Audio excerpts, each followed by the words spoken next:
ሰላም ውድ የውጭ ባር ፕላስ የዩቲዩብ ቻናሌ ቤተሰቦች፣ ይህ ውጭ ባር ትሪቡን በየሳምንቱ ወደ እናንተ በአዳዲስ ስፖርታዊ ዜናዎች የሚቀርብ ሲሆን አዘጋጁም እኔው ውጭ ብሬ እንዲሁም ከቴክኒሻኔ ከራሴው ውጭ ብሬ ጋር በመሆን ወደ እናንተ የምናደርስ ይሆናል።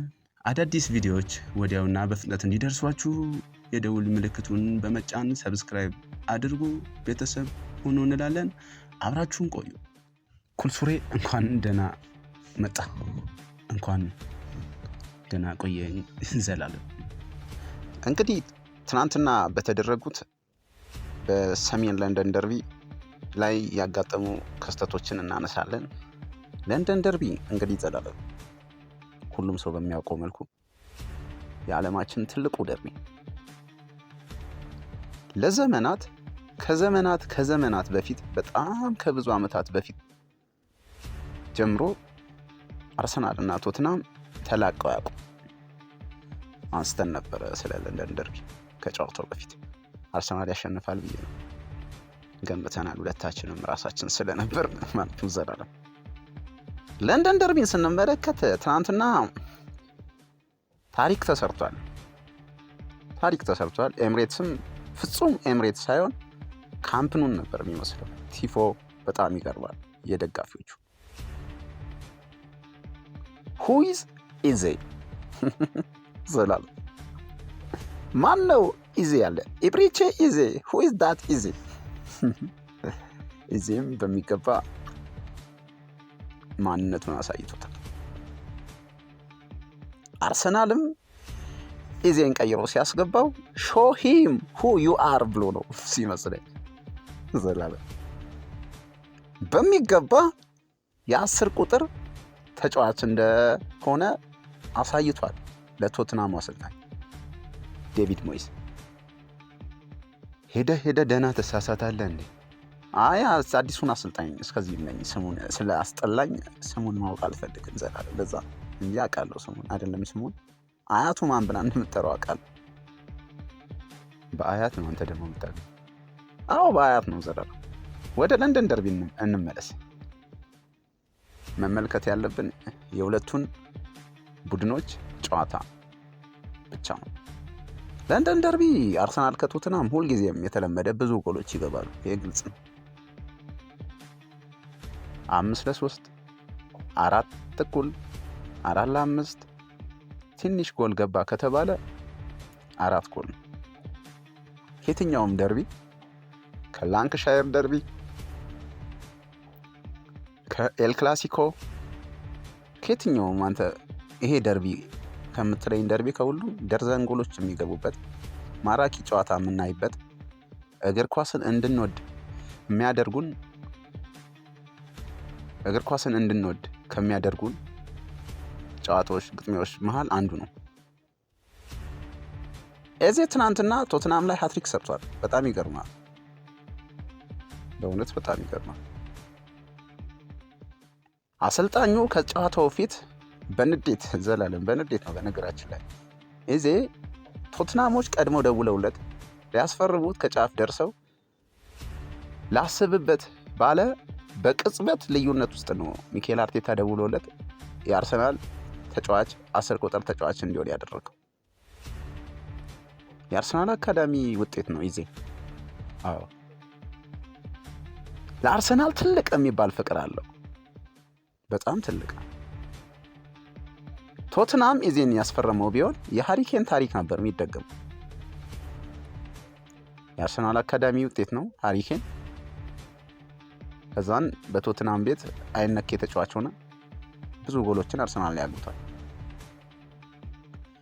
ኢዜ ትናንት ሁነኛ የ10 ቁጥር ተጫዋች እንደሆነ አስመስክሯል። ጂሚ ካራገር ይቅርታ አርግልኝ ብሎታል ዘላለም። ኢዜን በዝውውሩ ላይ ጥያቄዎችን አንስተው ነበር፣ ጥርጥር የሚፈጥሩ ጥያቄዎች። ለዛም ነው ይቅርታ አርግልኝ ያለው። ኢዜን ስንመለከት ሃትሪክ ለመስራት እንደ ጸለየም ተናግሯል። ጸልያለሁ ሃትሪክ ለመስራት። ይገርማል ዘላለም። የልጅ ለማግባት አይደለም ከጎልም ሃትሪክ ደርዘን ጎል 3 ጎል ለማግባት ጸልያለሁ ብሏል። የጸለየው የጠየቀው አምላክ አላሳፈረውም። ሃትሪክ ነው የሰራው። ከተናክ አይተሃል ዘላለም ማነው እሱ ከተባልክ ማንነትህን በአንተ ላይ አምላክ ያሳያል። አንተም ደግሞ ጌታ ይረዳል። የተናቁ የወደቁ የተረሱ የሚመስሉ ተጫዋቾች ከነሱ ጋር አምላክ አለ። ኢብሪቼዜ ላይም የተፈጠረው ይሄ ነው። ሃትሪክ ለመስራት መጸለይ። ሉክ አት ዲስ ሃምቢሊቲ በሚገባ የግራ እግር ተጫዋች ነው። የግራ አይደለም የቀኝ እግር ተጫዋች ነው። ማቴ ግራም ቀኝም ስለ 2 እግር አለው። 2 እግርማ ሁሉም አላቸው። አው የይዜ ይለያል። ሁለት እግር የሱ ይለያል። 2 እግር ኧረ ኩልሱሬ በእናትህ አይለይም። 2 እግር እሱን ተው። ትኩረታችንን ይዜ ላይ እናድርግ። ዘላለም ጭራ ምናምን ያዙን ፍታ በእናትህ ዘላለም። የአራድዬ ልጅ አይደለም። አትከታተለኝ በቃ። የአርሰናል ደጋፊዎች ነን ሁለታችንም እናውቃለን እኮ። ኧረ ስፖርት ዜና ዘጋቢ እንደዚህ አይልም። ለመላው ኢትዮጵያ ሕዝብ አንድ የምንዘግበው አዎ አይባልም። በእርግጥ እኔ የማርሴ ደጋፊ ነኝ። ፍሬንች ሊግ 1 የማርሴ ደጋፊ ነኝ። አርሰናል ያው ሄነሪ ስለመጣ ከማርሴ ሄነሪ ከሞናኮ ነው። አዎ እዚህ ጋር እንምጣ እባክህ። አሁን እንመለስ። አርሰናል እንግዲህ ልዩነቱን በሚገባ አስፍቶ ከሁለተኛ ተከታዩ ቼልሲ የነጥብ ልዩነቱን 6 አድርጓል። 6 ነጥብ ከሲቲ በ7 ነጥብ አድርጓል። ማይንድ ዘጋብ ዘላለም። እነ ሊቨርፑልን ተዋቸው፣ እነ ቶትናምን ተዋቸው። ቶትናም አንድም ቀን ተቀናቃኝ ሆኖ አያውቅም ይላል ሄነሪ። እውነቱን ነው። የአንድ ከተማ ቲሞች ናቸው እንጂ ተቀናቃኝ አይደለም። ታሪክ የለውም። በዛ ልክ ያርሰናል ያህል ትናንትና የኢዜ ጎል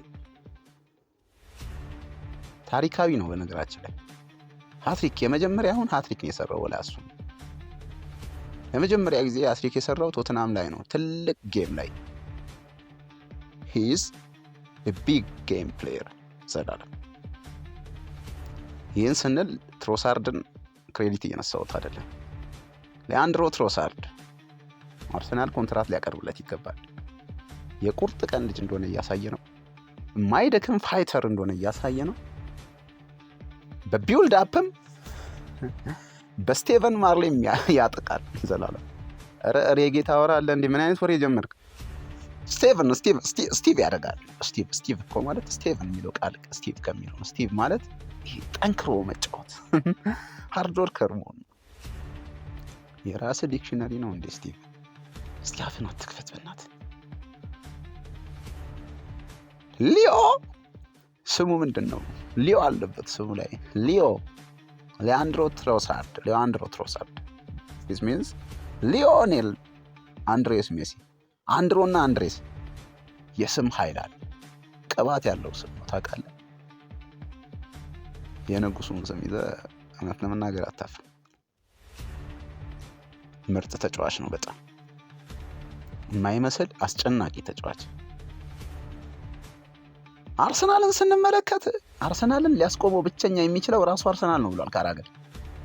እውነቱን ነው። የአርሰናል አሁን ከኋላ እስከ ፊት ለፊት መስመር ያለው ጥንካሬ በጣም ያስገርማል። ጎል የማይቆጠርበት ቲም ሆኗል።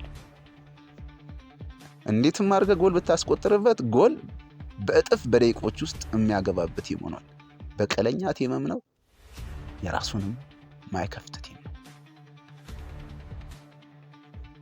መሀሉ ዝግ ነው፣ ተከላካዩ ዝግ ነው፣ በረኛ ነው። ትናንትና በዚህ አጋጣሚ ራያ ጥፋት አጥፍቷል።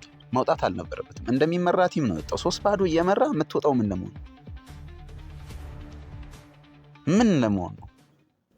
ሁለቱም ትልቅ ያልሆነ ስራ ነበር ሲያሉ የነበረው። የቶተናሙን በረኛ ሰዓት እየገደደ ነበር ትናንት 3-0 ሲመራ። ራያ ደግሞ ይወጣል። ምን አይነት ስራ እንደሚሰሩ አስቡ ውስጥ ለሴጣን ደስታ መፍጠር ይባላል። አርሰናልን ስንመለከት ልዩነቱ ይጠባል አይጠብም፣ የ6 የ6 ነጥቡ ልዩነት ይሰፋል። ከዚህ በኋላ አይጠብቅም አርሰናል። የሚመልሰው ኃይል የለም፣ ምድራዊ ኃይል የለም የሚመልሰው። አርሰናል ከዚህ በኋላ ለዓለም ዋንጫው ሁሉ ያስፈራል። ለነ አርጀንቲና ለነ ፈረንሳይ ስጋት ነው እንዘላለን። ቲም እኮ ነው አርሰናል።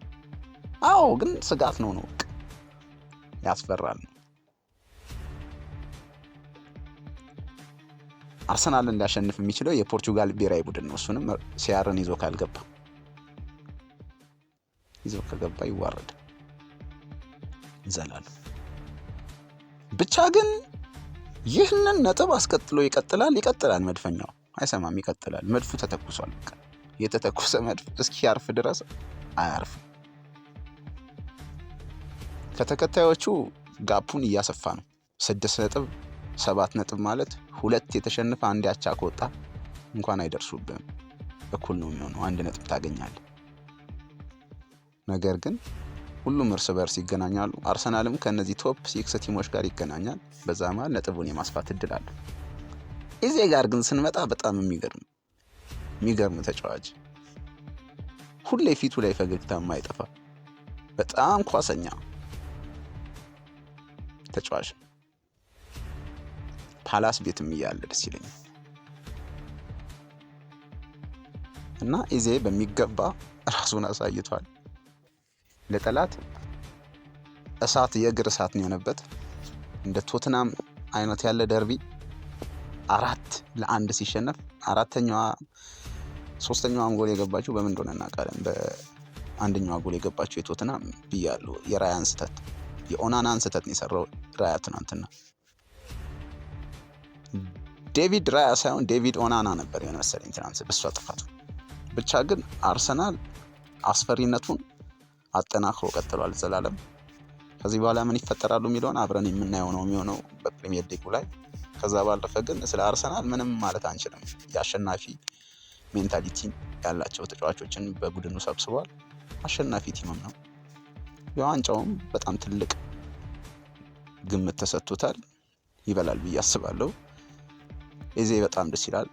ለአሰልጣኙ በሚገባ ምላሽ ነው፣ በ3 ግቦች ነው ምላሽ የሰጠው ዘላለም። ይሄን ነው እንግዲህ ስለ መድፈኞቹ መናገር የምችለው። ደስታው የጋራ ነው። የማርሴ ደጋፊ ብሆንም የሞናኮም ደስታው የጋራ ነው። ከፍሬንች ሊጓን 2 ቲም ተደግፋለህ እንዴ? እና ጨረስኩኝ ዘላለም ጨረስኩኝ። ቴንክ ዩ። እንግዲህ ውድ ተመልካቾቻችን ውጭ ባርስ ፕላስ ላይ ነበር ይህንን ፕሮግራም ስትከታተሉት የነበረው። የፕሮግራማችን ስፖንሰሮቻችንን ከዚህ በፊት ስለዘረዘርን አሁን ላይ እኛ መዘርዘር አንችልም። እናንተ ብቻ ከእናንተ የሚጠበቀውን 1 2 3 ነገር አድርጉ። 3ቱም የደውል ምልክቷን በመጫን ሰብስክራይብ ማድረግ ነው። አብራችሁን ቆዩ።